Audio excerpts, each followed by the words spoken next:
নিয়ে ওনাকে আমরা ওনার বাক্য কথা, ওনার বক্তব্য, ওনার আদর্শকে লালন করে বিএনপিতে যোগ দিয়েছিলাম, দল থেকে বিএনপি।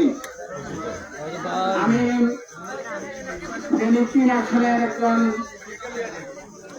সংসদ সদস্য হিসেবে বারবার মনোনয়ন চেয়েছিলাম।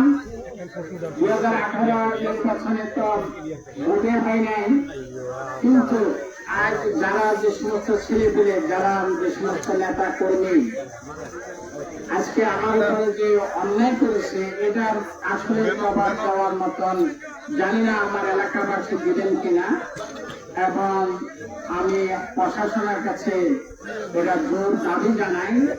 আমি আসতেছি, আমার সামনে 8-10টা ছেলে সামনে আসে আমাকে বললো কোথায় যাচ্ছে না, বলে ইফতারিতে যাচ্ছে, তাহলে যেতে পারবে কেন যেতে পারবো না? তোমরা কে পরে আমি কথা বলবি, এমন সময় আমার গায়ে হাত তুললো এবং আমার গায়ের জামা কাপড় ছিঁড়ে ফেললো এবং আমার মোবাইল ফোন ছিনিয়ে নিতে চেষ্টা করলো। আমি আমার এলাকাবাসীর কাছে এটার বিচার চাই এবং প্রশাসনের কাছে বিচার চাই। আমি আমার বক্তব্য এখানে শেষ করলাম। আর আপনারা জানেন বিএনপি সন্ত্রাসী না, বিএনপি সন্ত্রাসী না, সন্ত্রাসী দল না।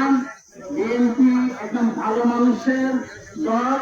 বিএনপি যিনি প্রতিষ্ঠা করেছেন শহীদ প্রেসিডেন্ট জিয়া রহমান, একজন বাংলাদেশের মেহনতি মানুষ, তার দল। সেখানে সেই দলের মধ্যে আজকে যদি সন্ত্রাসী কায়দার আওয়ামী লীগের সন্ত্রাসীদের মতন যদি সন্ত্রাসী করেন, তাহলে তাদেরকে বিএনপি বলা যায় না। হোক, তাদেরকে দল থেকে বের করে দেওয়া উচিত। সবাইকে ধন্যবাদ। আসসালামু আলাইকুম ওয়া রাহমাতুল্লাহি ওয়া বারাকাতুহু।